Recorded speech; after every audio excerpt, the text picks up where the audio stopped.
Showtime with Coop is brought to you by PrizePicks and the Game Time app. Welcome to another edition of Showtime with Coop. Insightful BS with my Laker teammates and NBA legends. But as always, I'm with my co-host, Nick, who is a true Boston Celtic lover, and he is enjoying the success of their season again this year. But the great thing about it is there was a trade last week, and we couldn't get to you then, but we're here now, and we will talk about that trade. But first, Nick, take it away. Well, I'm coming to you guys from Miami. You can see I didn't even make my bed behind me, so don't judge me. But I want to go through... Well, hold up, Nick. I gotta judge you on this one. That's the ugly ass shirt you have on. I have matched you even more with my Lakers shirt, so we'll be the ugly tandem today, with the ugly shirt tandem. It's Tuesday. We planned this, by the way. We planned this outfit. Explosion. I don't even know what the hell it is. But Coop, I got to go through. I was looking back on some of our shows and some of the stuff, we've talked about over the past couple months. And I have a little timeline here, right? December 4th, we did a podcast, you and I. It was in the midst of the LeBron. He was kind of going on sabbatical. JJ Redick was up in the air as far as his coaching abilities. And you asked me then, Coop, do you think they could turn it around? I said, no fucking way. They're cooked. Right? Now, wait. December 5th, from that point, the 5th through to the 12th of January, Coop, the Lakers wobbled. I was looking right. They barely 500 over that stretch. Then they went on to win 12 of their last 15 games, traded AD for Luka. He's only played one game in this stretch, and they've won 12 of their last 15 games. Do you know when that streak started, Coop? No. January 13th, when that number sitting behind you went up to the rafters at the Forum or at the Staples Center. Okay. So that streak started with that loss to Phoenix after they put your number up in the rafters at Crypto. They went on to win 12 of 15, traded for Luka, and revamped the whole franchise. So, Coop, I think it has something to do with the basketball gods rewarding them for rewarding your tenure with the Lakers. Only I can make this about you, man. Well, first of all, thank you, Mark. I mean, Nick, thank you for that. But it was San Antonio Spurs they played, and they lost that game. Lost that night. That was that night. From that but point you know forward, what? Usually, there's some type of energy that comes out of a trade. Nobody expected that to happen, but prior to that, the Lakers were playing some pretty decent basketball. But since then, they have taken it to another level. Yep. I think Reeves has shown that he is a person to be counted on. I think he's part of the big three now. And if you look, the big three dynamic has changed. Before it was LeBron, AD, and Reeves. And now with the trade, bringing in Luka, Reeves has solidified himself in that three's company, so to say. But I'm impressed with the Lakers. I'm impressed with JJ. I think he's done a good job. But again, being a new coach, you don't know what to expect. So you kind of like just throw everything to the wall. And a lot has been sticking. And I like that. And then I think finally, I don't think the team had bought into him early on, but I think now they have bought into him and the success. I'm also giving credit to the coaching staff that's been around him. Nate McWilliams and Nate McMillan and Scotty Brooks, I think have been beneficial to JJ's success. And usually when a head coach is having success, it's the assistant coaches that make that happen for him. Obviously, he gets all the limelight and the dark light. But again, I'm happy with the Los Angeles Lakers. I think they have gone with this trade with Luka. They have definitely gone on to be a contending team. I think they have the potential to make it to the Western Conference Finals, and a lot of that credit goes to Michael Cooper, January the 13th, jersey going up there. Hey, baby. That's what I'm fucking saying, baby. I've been counting it since your jersey was retired. They have just been on a streak. And let me ask you now, Coop, how great, and is it possible, but how great would it be for a Lakers Celtics finals 50-year anniversary this year on the 50th anniversary, you guys kicking our asses in 85? I mean, that would kind Uh, of like if that the would be Celtic, awesome. it would be, That would I be mean, the year of the Coop would be a complete success. You will have completed the circle, Coop, and the Lakers Celtics, if they beat the Celtics, man, if I can't imagine. if when they beat Yeah. the Celtics, we'll be tied at that magical number 18 again. And that would And the be great rating, the because this has been the year of the Coop. And for them to win the championship this year, yeah, like you said, that'll complete my circle. And life will be good in my realm right here. would solve all the ratings issues. Adam Silver would be thrilled. I mean, the NBA would be back in its correct orbit. You know what I'm saying? It would just be great. But to now, a little more serious stuff. Luka, is this trade? I know you're going to say both, but is it for the future, or do you think that they can really make an impact now? Like we're talking about the NBA Finals. Is that you said Western Conference Finals? Do you think they could get to the NBA Finals? I think they can get. You got to talk about the Western Conference Finals first. I Yeah, think OKC is going to be a problem for them. yeah, I yeah. believe. I think Denver is going to be a problem for them. But what the Lakers have established now is that they are a mighty offensive force. Without a doubt. LeBron can score. Here he is, but I think he leads now for most 40-point games for a person over 40 years old. Only him and He Michael does not. Jordan in that Jordan category. still has that by 100 and some games, bro. Yeah. So Yeah. LeBron is there. Reeves has shown now that he's a legitimate scorer. And Luka, we know what he can do. He can put the ball in the basket.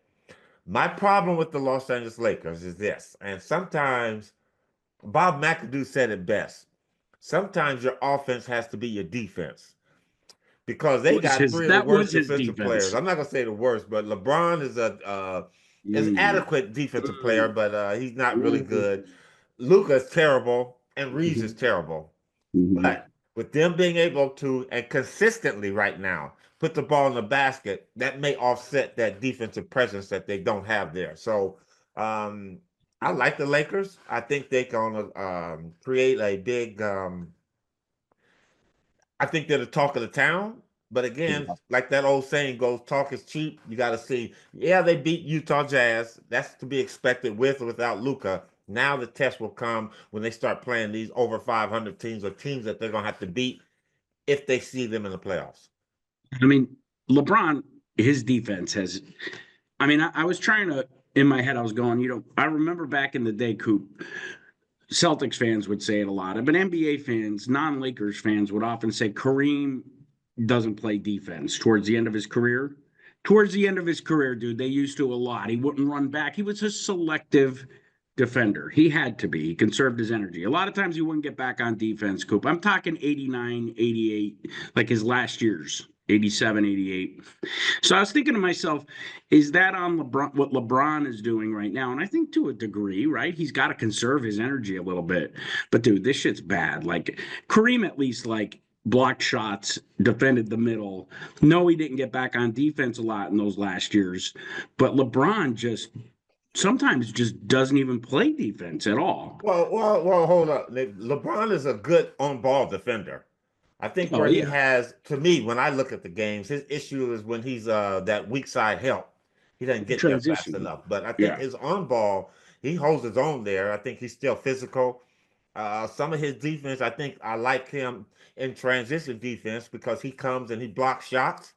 He still has the ability to block shots, but his weak side defense is bad because again, when he's supposed to be over there, I see a lot of times he either doesn't get there or he gets there too slow. It seems sometimes like he's just not, his head's not there. Like he just gets backdoored. You know what I'm saying? Quite a bit. Well, I don't think his head's not there. You got to remember now, the guy's 40 years old, so sometimes your mind wants you to go, but your body can't get That's a there. good point. I have experienced that at 35 when I was there. So, things just don't happen like they used to happen when you were 20, 25, 26 years old. You look at me weird about Kareem. You don't. I mean, you played with him. Maybe you didn't hear it, but they did say it back in the day. And like the very last 2 years of his career, people would complain that he wouldn't get back on defense quite a bit. Well, he didn't have to because we had the ship. People weren't Yeah, getting transition on us. I mean, we would hold the fort, and other yeah, centers weren't running by him either. So he that's would true. just come Except in a Robert little late Parrish. because I remember many times that he beat Robert Parrish down the floor. Never. And The team was one of the best big men to ever run the floor. Get out of here with that shit. Do you but believe? I think what happened when we established our defensive presence, Cream was still good because he would keep him out of that low post, and we did a lot of double teaming. So More he wasn't defense a he can still force, and again, do. that just happens with the nature of this game. Kobe wasn't a great defender as he got older either. Yeah. Neither was Michael Jordan, as well Hmm. as Michael Cooper and the rest. Or So Larry Bird. that just happens. But I think for the Lakers, because it's not so bad with LeBron not getting there, because the NBA is a perimeter shooting team now. It's a league. Everybody shoots threes. It's not like they're going inside and getting layups and shooting a high percentage. So I think LeBron's defense can escape, or lack of defense can escape for right now, because everybody's pulling up for three. But the one thing I like about him is, yeah, he may be giving it up on that other end, but he's getting it back on that offensive end. His offense has been much better. I mean, I know it was the Jazz, but he was so efficient. Do you really believe he didn't have any clue about Luka? Like, come on, Coop. You've been there. Like, could he You know really what? not have known? I I really believe he didn't know. I really, really believe he did not know. I think that deal had to go down the way it did. With It's almost like playing poker. You got to keep your cards close to your chest, because for some reason that deal doesn't go down, and AD or Luca finds out, yeah, they're gonna have a bad taste in their mouth, That's a man. good point. That's a really good And I point. think LeBron didn't want that, and I think Rob didn't want that to have that for him. There was deals that went down with the Lakers that we didn't know until it was getting ready to be. It What? was a different era. I mean, today with player empowerment and everything else, LeBron usually not one thing gets by him. I believe in my heart, I really do. I I don't believe think it. he found out about the deal. He probably heard about it when the deal was done and Rob was getting ready to push the button. He probably called, "Hey, this is what's going on," and that's what happened. But I don't believe See, it was talked about. I don't think they selected the player. Hey, LeBron, what do you think about? I don't think that. That's from my perspective. saved I his really job don't for believe sure. he knew about it. Palinka saved his job for sure on that one. I mean, that was that. You believe it was the biggest heist in NBA history, or most shocking trade in NBA history? Um, Wilt has to be pretty. yeah. Well, the one that's most shocking to me is Shaquille O'Neal being traded from Orlando. I'm like, that was shocking back in the day. Yeah. So I mean, it's a big. I mean, I think it's the biggest deal in the last, most shocking deal in the last 7, 10 years, I think. Well, for sure, I think so too. But again, you gotta not so much on our side. You gotta think of what Dallas was thinking about. Why would they make that move? And again, the He's up reason for a why, house now. because this load management, and again, Luca is part of all that. Guys not playing and keeping your body in shape, and then him not coming into shape. The one thing that I've always that Pat Riley, and when he became our coach, the first year, the next year when that season ended, he told everybody, "Hey, listen, I need everybody to come into shape, to come to training camp in Which shape." year, Coop? What was it? 84, 80, 83? the first Celtics championship. Yeah, Okay, not against the 83, Sixers. 84. Okay. And he said, "You don't use training camp, those 7 to 10 days, to get in shape. You use those 7 to 10 days to get our team prepared to play. This is not about getting you in shape, because it's going to take longer than that." So that was the one thing that we really, really took the earnest to heart. When we got to training camp, we were ready to go. Maybe a day or two in the camp, it makes the running, that it was different kind of running that we have been running, as far as your personal running, a mile or treadmill or whatever you're doing. But it wasn't a whole week thing. And I think these players nowadays, they use that concept, training camp, to get in shape. And that's why you get bad play early. The exhibition games are terrible. And the first maybe 5 or 7 games of the season are bad. And once players get into shape, you see that they are really good basketball players. And I think that's one thing OKC did. Them young kids there probably came in the camp in shape, and this is the product of their work ethic and being prepared. And now they leading the league. Them and Cleveland Cavaliers. They're having fun doing it, which makes them fun to watch. Yeah. But you're right. Like, it's a proof of what you're saying, Coop, because the Lakers, Showtime Lakers, always seem to get off to great starts.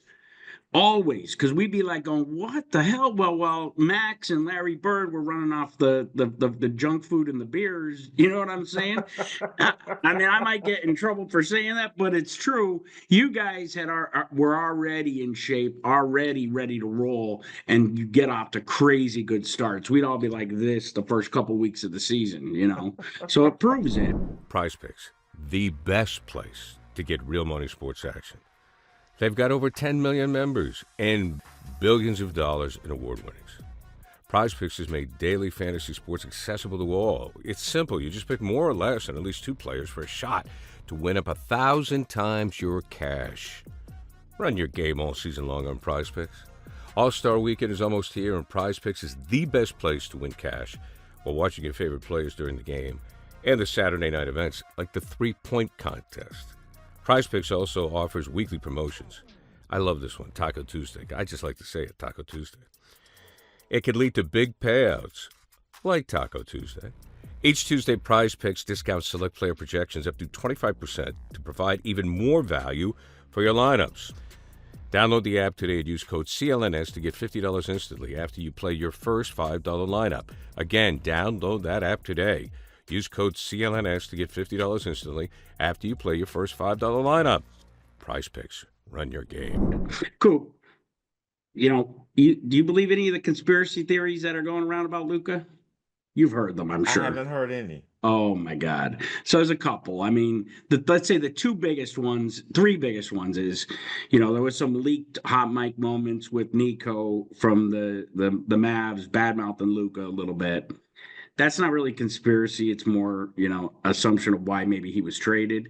The second, which is conspiracy theory, somehow the Mavs ownership needed to tank in order to get a casino, something to do with a casino in Dallas. They were going to tank and move this. I don't believe that. This one, I don't believe it either, but it is a bit more realistic. The NBA ratings, Adam Silver knows the Lakers are integral to their success. Lakers, Celtics, Knicks, integral to the team's rating success. Therefore, he facilitated the trade to get LA solidified, as a contender for the next 10 years with a young, marketable, good-looking international player who's amazing. I don't believe that. I don't either. Okay, so those 3 are out. I think Adam Silverman, as well as any commissioner, you have to understand the league dynamics. And LA is one of the ones that LA is one of the teams that have to do well. I believe it's LA, Boston, and New York because of what we created. Now, Chicago raised its head and threw their thing in there with the Jordan era where they started winning. But for sure, the league stands on New York, LA, East Coast, West Coast, and then the Celtics with them winning all the championships. That's what people kind of judge the NBA about. And that's why the Celtics are one of the premier teams in this league. And those 3 teams have to do well. They have to be competitive. New York can kind of flail around a little bit because they're going to always be there. But they have to be a playoff team. They can't be a play-in team. They have to be competitive. So Luka coming to LA, I think, was some good GM work on both sides, on the Mavs side and on the Lakers side. And for those 2 GMs to pull that off, a blockbuster trade like that, I think that just happened. But I don't think anything went behind it. Adam Silverman, I'm pretty sure, is clapping his hands, and he's, yeah. Have to be happy about that because now that gives LA that marketable position again. That gives them, we're back in the headlines again. We're talked about as possibly, hopefully winning a championship again. We're a championship contending team because prior to that, we were just, let's get through the playoffs and see how far we can go.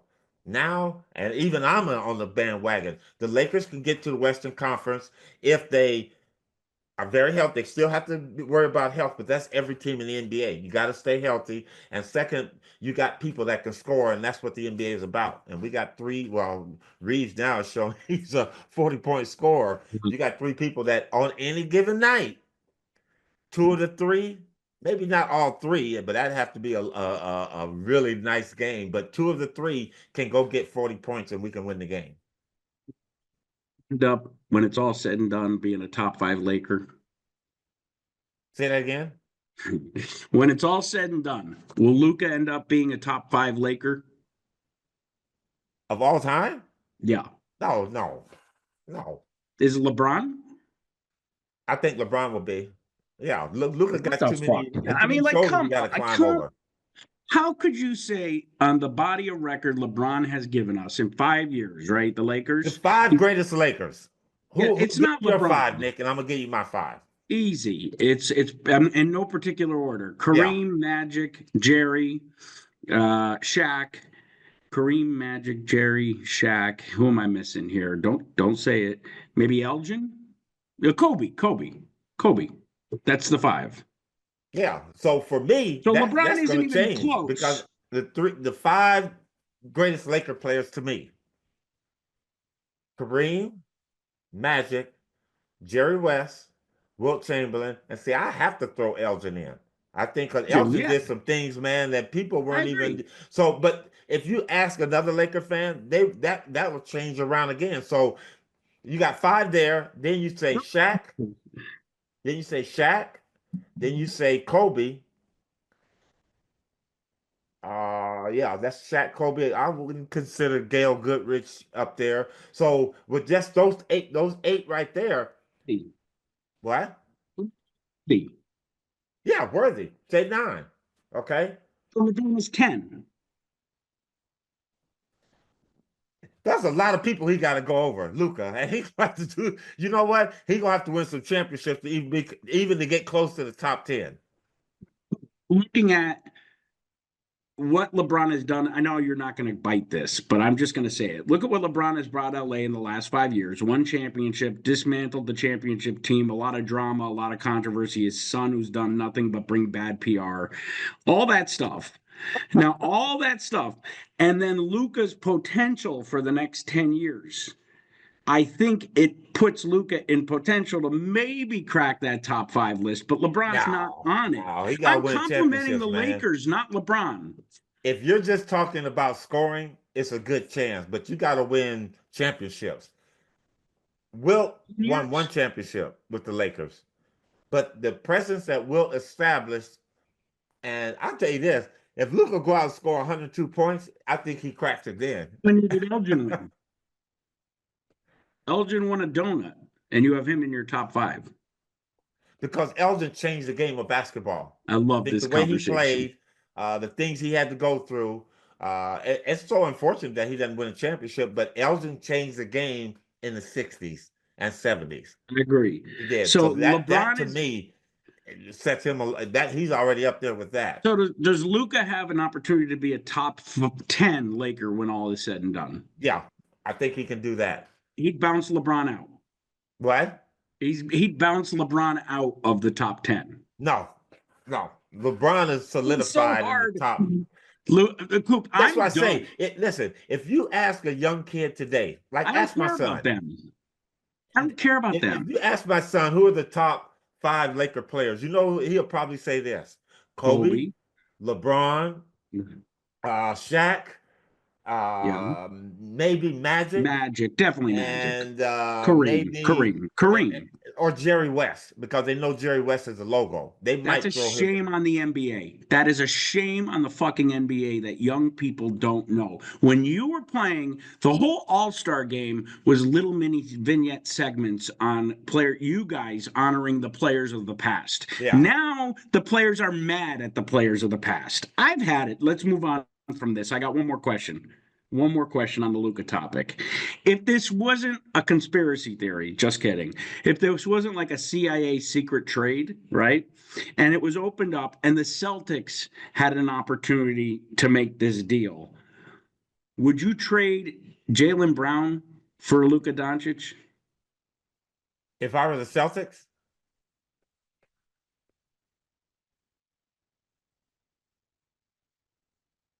Yes, I would. And the reason why I would trade him is because I think Luka's a more of a consistent scorer than Jaylen Brown. Jaylen Brown plays both sides of the floor. Yeah. That's the one thing you get with him. He's a decent defensive player. Obviously, he's a lot faster. He's The not the minutes he come playmaker into Luka shape, is. those things like that. But if I'm looking for somebody to score, because with the Celtics play good team defense, okay, we can cover up for Luka's inefficiency on defense because we know he's gonna give it to us at the other end. So I He's a would you? playmaker. But yeah, I'd make that trade. I would make that trade. Would you You'd be trade booed Jason out of Tatum? Boston, man. They would they they would Flipped. come with the welcome wagon for you, Nick. Oh yeah, when you were in Dubai, I texted you bye bye Lakers as soon as I saw the trade happen. Mainly because I thought they were throwing this year away, but it looks like they're not going to. I mean, that was my first gut instinct. They were moving on from LeBron for the future with Luka. But would you do it with Tatum? Would you trade Tatum for Luka? No, Yeah, no, I wouldn't either. I I wouldn't. wouldn't either. But I'm gonna tell you this. Now that game coming up that's gonna be played in the Garden, Oh, I can't if the wait. Lakers are healthy, they're gonna come there and whoop Boston's ass. Watch and They, see. and I believe, well, maybe because the Mavs, well, that was without Luka. He was off. He was injured. So yeah, maybe they would. I think you're probably right based on the fact that Luka was punked in the finals. He didn't play a stitch of defense. So maybe if LA will show their heart and go in there and win it for him. I'm beyond the fact that it's already Lakers Celtics and they hate us and want to win every game against us. Do you have anything else on Luka? No, that's it. I think it remains to be seen now, and we'll have a couple more podcasts where we will zero in on him. He played one game against Utah Jazz, did well. You could see the Laker fans are excited about it, but I want to see them when they start playing some of them heavy hitters, and that won't be till after the All-Star break because I mean Yeah. they got what one or two more games and then the All-Star break, which is going to be good for the Lakers because they'll really get a chance to tool in. They'll get a couple of two or three more practices before they get back out there, and then we can talk about Luka and the Lakers, and I think we're gonna have a lot of nice things to say. Get into a rabbit hole on this, but I'm doing a like a 4-part segment on the most competitive All-Star games in NBA history pre-2000. I'm not going to tell you what they are. It's a long form piece for video, and in that, because 1987 is one of the games because it went to OT. Clearly, it's the one where Rolando Blackman hit the 2 shots to put it into overtime. And that game focused a lot on Dr. J because it was his last. I'm keeping an eye on the clock. We both have a hard stop, I know. But anyway, the one thing I noticed in looking at back on highlights of Dr. J that I never knew, and you certainly did, he was really, I mean, you could say Bill Russell, but Dr. J was the first to do the chase down LeBron block on regular basis. He did that quite a bit. Chase down on fast break on defenders and block them. Do you remember that? Like Yeah. him being it? I think he like kind of made that famous. I always thought that was kind of a LeBron thing. No, there's several people that did that before LeBron. Who I was else? one of them. I used to chase No, no, people no. down I and know, block but I shots. mean, But no, you. no. Dr. J and LeBron, I think you can compare those two because they're so gifted athletically. I mean, and they got, that requires great time, obviously speed. You got to Too, be yeah. able to run a guy down from behind because you're chasing guards or somebody like that, and the guy usually has a 2 or 3 foot lead on you. But then it's impeccable timing. When the ball go up because you got to get it before it gets into that cylinder. And there's an official trailing the play, so he's looking up. So anything to him looks like the ball is going to be in the basket. So those two are the best. LeBron is actually one of the best now, and it's amazing for him to be doing it at 40 years old. But he was doing that when they won a championship in Cleveland, when he won a championship in Miami. He was Miami. doing those plays. When he was losing in losing in the finals, and he was doing that in his first couple years. Yeah. It was jarring to see because we hadn't seen it in so long. But Dr. J was friggin' good at that. Anyway, before we move on to our standard SBC topic or segment, I just had to ask you briefly. And I know we're on the clock here, but All in the Smoke, man. That's my favorite podcast anywhere, everywhere. And I'm one of the original podcasters, man. I've been podcasting for 20 years. That show, and you fucker didn't tell me you were going on it. That show You know what, Nick? How they got me? Matt Barnes and I are really good friends. Will you get him on here because he's one of my I am. I'm gonna get him on. He says he's gonna post come on. playing days. He's one. I admire him like hero status for what Yeah. he's done with his network. And he just called me. He called me like the day before and was like, "Hey, Coop, can you come on?" And I actually happened to not be doing anything. That's how that happened. So it happened so fast, but I was very honored to go on that show. Um, Them guys are pretty funny, man. They're fucking funny. And you know what?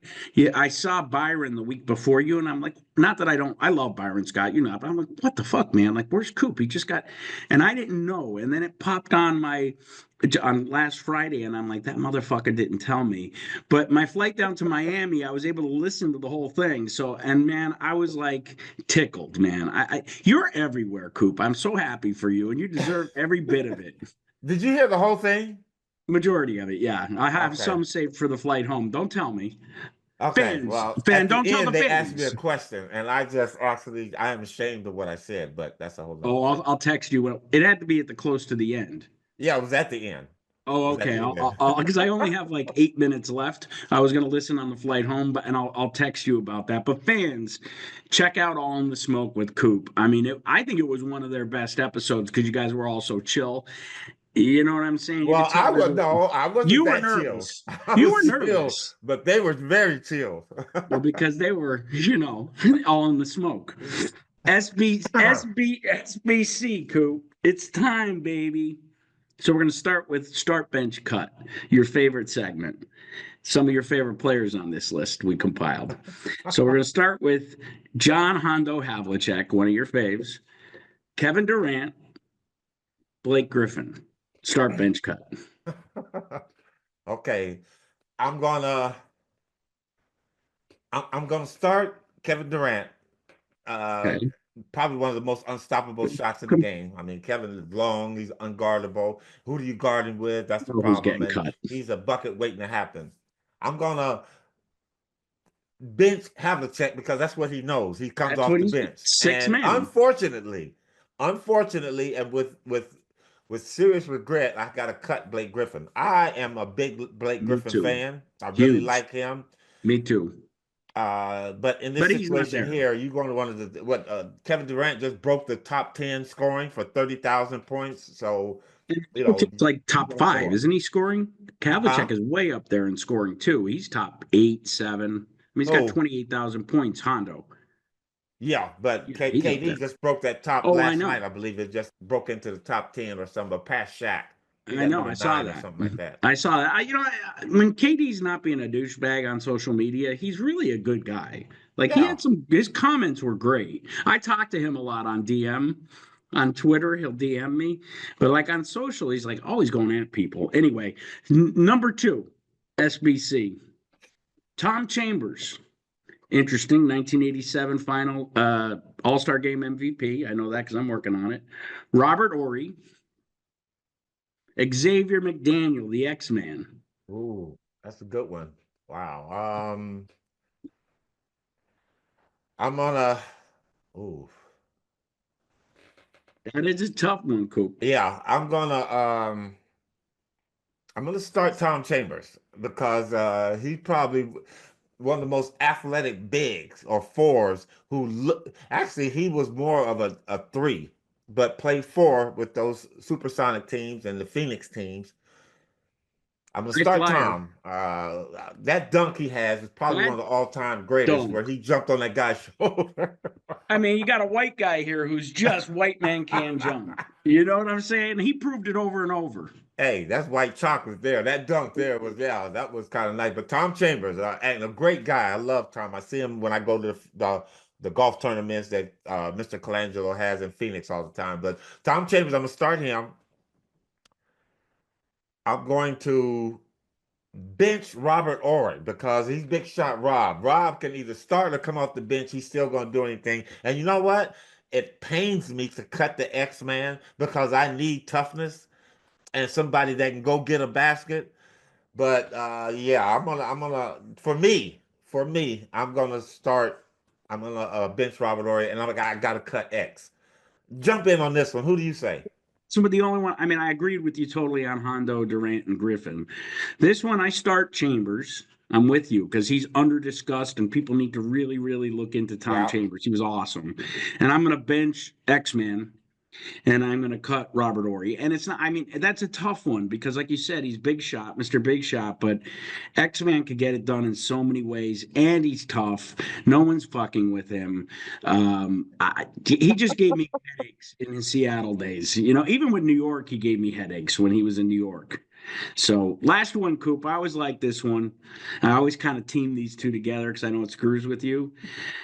Isaiah Thomas, Allen Iverson, and this last one you got to before you give the whole your start bench cut. Just give a little explanation of World Be Free, who he was. Give like one sentence because he was amazing, just for fans. Man, World Be Free is going to take more than one sentence. Probably A best paragraph. of the little big men, Yeah. best of little guys at that time in the era. And I believe now World Be Free had the largest thighs. I mean, Yes. the circumference of them were like, what, 42 inches or Yes. something? World, and for those of don't really know, his name is Lloyd Free. Lord, yeah. So he changed it, World Be Free. Did he do it before Kareem changed I his think name? so. No, Kareem did his first. Okay, Then well, he he did did it his before our after. test became World Peace. Yeah, So we'll give Meta World Be World Free. Peace. Meta So World Peace. We'll give it he World did Be it Free. before him. Yeah. But World Be Free could score. Yeah. With about 5'9", 5'10", had a beautiful jump Big. shot for Yeah. and could Yep. get up in the air. It was hard to block his shot. But World Be Free could play. Y'all don't know who he is? Google him. His name is Lloyd Free, but he changed it because he said he's the best in the world. And what a great nickname. Who Okay, had the great so nickname? Isaiah Thomas, uh, Allen Iverson, World Be Free. I am going to. Ooh, I'm going to start Allen Iverson. AI, That- the answer. I got oh, to great. start him. And I got to bench Isaiah Thomas because Isaiah Thomas was I got to see his in person. 27 and a quarter. Not all of it was on me, but majority of it was. And he had a twisted ankle. That there commands a lot of respect to me. So I'm a bitch. I got to cut World B, and I'm cutting him with a heavy heart because I got a chance to play against World B Free, man, and he was hard to guard. He actually would let you catch up with him. Some guys come off that screen, that pin down, and they want He to get wanted into you your to? shot. World B Free will You let want you catch. why? So you can make contact and you get to the line? Why would he No, do because he's gonna go by you anyway. He enjoyed. What that? is it called? They enjoyed the chase or the thrill of the hunt. He enjoyed the hunt. It was a kill that was easy. So he would let you catch up with him and then go by you and get a shot off. But Allen Iverson, one of the best in the game. I never got a chance to play against him. It would have been very difficult to guard him because he was another one that sometimes would let you catch up with him. But Allen Iverson could do it all. Isaiah Thomas, come off the bench, gonna give you something. World Be Free. I gotta cut you. Starting Isaiah, I'm benching AI, and I'm cutting Lloyd. You're It's hard to starting cut such a. Isaiah. Yeah, man, he was the first. He won two titles. And I mean, I know AI, I know what AI did. I mean, I realize it. But like Isaiah was a street ball player with the finesse of an NBA player. And AI was just a flat street ball kill you player, right? I don't know. Like maybe it's my era. When Isaiah had the ball in the last 2 seconds of the game, isolation, I worried because I knew he was going to hit his free throws if he got fouled, or he was going to find annoying Lambeer. It's just he just was magical to me, Isaiah. I didn't like him, but he was magical. Where AI I loved, but just I got to move on because we got to go. We got to both have a hard stop in 4 minutes. I have to just give you my newest reason or explanation of why maybe the ratings were off kilter the last couple months. I think Coop. I think the biggest era, take the ratings out of it. I think the biggest problem with the NBA today and in the last 5, 6 years, probably since Kobe retired, that KG Pierce, that group, is in your era and in the 90s and even the early like the first decade of the 2000s, all this NBA stars loved to play basketball. Like you you sensed it when you turned on the TV. And again, this is doing this All-Star game segment or series I'm working on. It's making me think this way because the All-Star game was really competitive. Like you guys just loved hooping. And for some, and I'm using KD as the example. I don't want, if he sees this, I don't want him to think I'm pointing him out. But that era plays basketball very angry. They're mad. They don't smile. They don't really, there's not that You mean this era right now? yes, Yeah. there isn't that contagious energy of, and I, hate to use Magic, but Magic, Isaiah, Michael, you guys loved basketball. You loved your fans. You loved coming into the arena and seeing fans there. You didn't call your fans stands. Like you didn't ostracize fans. Like these guys yell at fans in the stands. It's crazy. So I was trying to rationalize it, Coop, and then saying, when was the last time the NBA saw such a down period? Well, a little bit after Jordan, tiny bit after Jordan retired, but the 1970s was probably comparable. And you know what? I'm looking at that cluster of superstars. They were pretty miserable too. Kareem, you could go through a couple of them, McAdoo to a degree. They came off with a scowl. And I think just like anything else in the world, fans, consumers want to have fun when they're purchasing your product. I think because there's no question the players today are more athletic, they're more gifted. I think they play basketball in a more detailed, like the plays are more detailed, all of that. Everything says today's basketball should really be more popular than the 90s, the 80s, the early. But I think that's the one difference.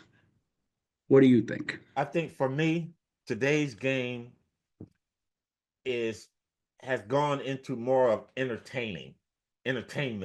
You guys were called Showtime, Coop. Yeah, we were Showtime, but this is what I'm talking about. All right, then I'll shut up. Go ahead. When in the 80s, we had two jerseys. Mhm. Home purple. It was away- awesome. It was awesome. I mean, home gold, away purple. Can we do that Awesome. again? So today, I mean, I don't know who I'm watching now because they changed. Their jerseys are changing. Sometimes I'm watching the Celtics on the road and they have on the home jersey, and for a minute or two, I'm like, I'm watching I'm watching the home team instead of the Celtics because the jerseys are swapped, and I'm like, Yeah. these aren't our seriously, like when you're looking quickly. But anyway, And then they got the nicknames. I was looking at Houston. They got H-Town. You know what? They just used to be the Rockets. And you know who you were playing. So I think it's more of an entertainment value. I think the court, I mean, you look at these courts now, and the courts are changing. Old Boston Garden, we knew, Yes. you knew they wouldn't change that because that was beneficial to them. But yes, today's game is just about money. I think it's all about money. It's all about generating as much money as they can. And through that, I think they generate interest. Before it used to be interest of the game. Your teams are playing, and then the money came later. Hey, we played well enough to where, we played and we won a championship. That's extra amount of money we got. But today's game is just so off the hook. I think the videos have really gotten into it. So it's just and that gives the players reasons to be mad at the fans because if you don't do what I want you to do on my video game, well, you suck. Westbrook yelling, spinning in the crowd. Don't forget placing bets. I mean, fans are dickheads. I see it. I mean, they yell at players for not hitting their parlay on betting. I get all that. But don't you agree though about it was more fun to watch you guys having fun than it is today to watch guys who are load managing, and when they're in their game, they look like they're angry to be there? Yeah, I would agree. There's not a lot of smiling. But there are some players and some teams. Like I enjoy watching Cleveland. Anthony Edwards. OKC, them teams play for the passion, for the love of the game, and you can see that in them. And the Celtics do that. And I think with Luka here, because I believe Luka enjoys playing. He really enjoys playing, and I think he has brought that back to the Lakers. So we'll see. Basketball as a whole has changed. It's globally now. So some people are gonna like it, some people aren't. You're one of the ones that don't necessarily like it. I'm slowly coming back as a fan of today's game and starting to enjoy it. So there you have it. I love the game. I love it. I just long for, let's face it, I'm a middle-aged man and I'm still longing Nick, those to get, days aren't coming back. they're not coming back, Coop. They're never coming. You know why? You know why? And I'm more and more I'm realizing it because you guys aren't coming back. You're talking about personalities now. The personalities in the game when you played, it was amazing. And that's not happening. And I need to give it up. I'm still having dreams at night that Larry Bird is coming back. Like he's not coming back. And on that note, Coop, this is You're not coming back with that ugly shirt you got on, and I'm getting rid of mine too. There you have it, another one in the can. Nick, love you. Hey, we got to do this again real soon, sooner than later. And I'm gonna get us a guest. Hopefully, it's somebody you really like. You never know who's going to come on the show. But again, fans, thank you so much to our sponsors. Who's our sponsors, Nick? Our sponsors are PrizePicks. Use the promo code CLNS. More pick less with PrizePicks. Get deposit 5 and get 50. And then, of course, the Game Time app where you could get tickets last moment. They're insured, so if you go out there and see tickets at a lower price, they'll honor 110% of the price that you're finding, and that's the promo code CLNS too. We also have some formatting changes to the show we're going to be announcing in the next couple episodes that I think fans are really going to love. Really going to love. So we'll talk about that, in the next couple weeks. New things coming our way. There you have it. Nick with the ugly shirt on the East Coast. Michael Cooper with the ugly shirt on the West Coast. We out, baby.